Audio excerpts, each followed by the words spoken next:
There are several different versions and editions of Visual Studio that are available. So in this video, I want to explain the difference between the different editions that are available for Visual Studio 2015. And right up front, an edition is going to be a feature set. A version is going to be the year, essentially, whenever that particular feature set was released. And this will become more clear as we go along. So we're talking about version 2015, but there's different editions inside of 2015. Now, if you already have Visual Studio 2015 Enterprise, Professional, or Community installed, then you can safely skip this video. Go on to the next one. Save yourself some time. I'm also going to cut to the chase. If you don't already have Visual Studio installed, and you don't have access to one of the paid versions, Professional or Enterprise, then you can download Visual Studio 2015 Community Edition for free. Go to visualstudio.com and it should be an obvious link on that page. In this case, it's the very first green button here. You can download Community 2015, the free version of Visual Studio. Now, if you want to take a look at the differences between the editions, take a look at this URL on screen right now. That will take you to this web page, which will allow you to compare the features, and you can kind of drill down in a given category and see the actual differences in feature sets between the editions.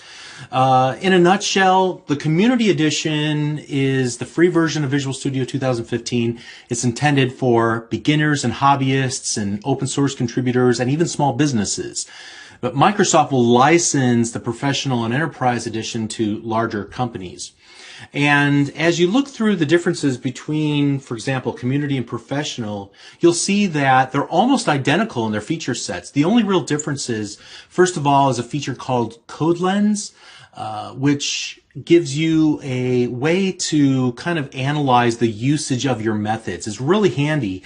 It'll show you how many times a given method is referenced in code, so you can kind of weed out those methods that never get called.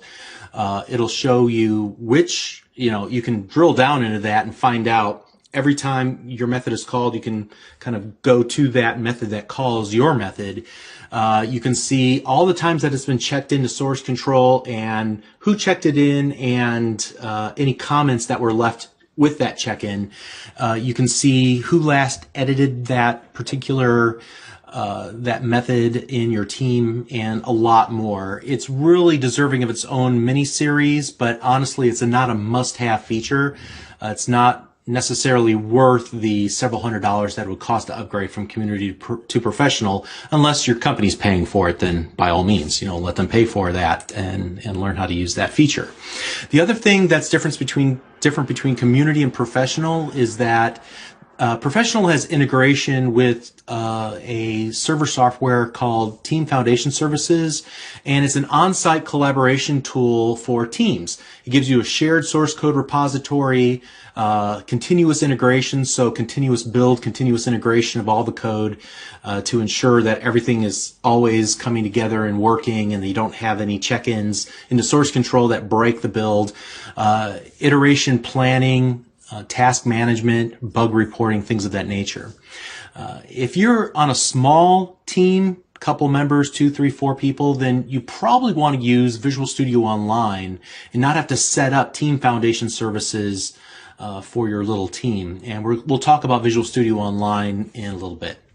And then the other thing that's different between Community and Professional are the MSDN benefits that you get. If you are an MSDN subscriber, you get Office and things of that nature. So whenever you purchase Professional, you become an MSDN subscriber at that level and you get some extra benefits. Now, when you compare Professional and Enterprise, honestly, you get more features, but nothing that you really need, especially if you're getting started. You'll get features that application architects would use. For example, diagramming and modeling tools for like UML, for designing classes and things of that nature in their relationships. A suite of testing and performance tools. So again, things that you probably don't need right now as you're getting started. But no matter which version that you download and you install, you'll notice that there is one common feature between them, and that is that you're asked to sign in to Visual Studio. I signed out, and now now I'm signing back into Visual Studio. And you might wonder, why do I even need to sign into Visual Studio? I mean, that seems somewhat unnecessary. Well, a couple of reasons. First of all, Microsoft is a marketing company who happens to create software. That's my assessment, not theirs.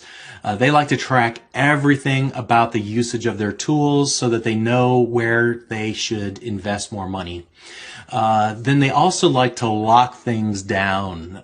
So if you have an enterprise or professional license, they'd like to make sure that you're not sharing it with 1,000 of your closest friends. And then there is a benefit to you, actually, when you log in, your settings that you set in one version of Visual Studio will roam with you to other versions. So I have Visual Studio installed on several computers.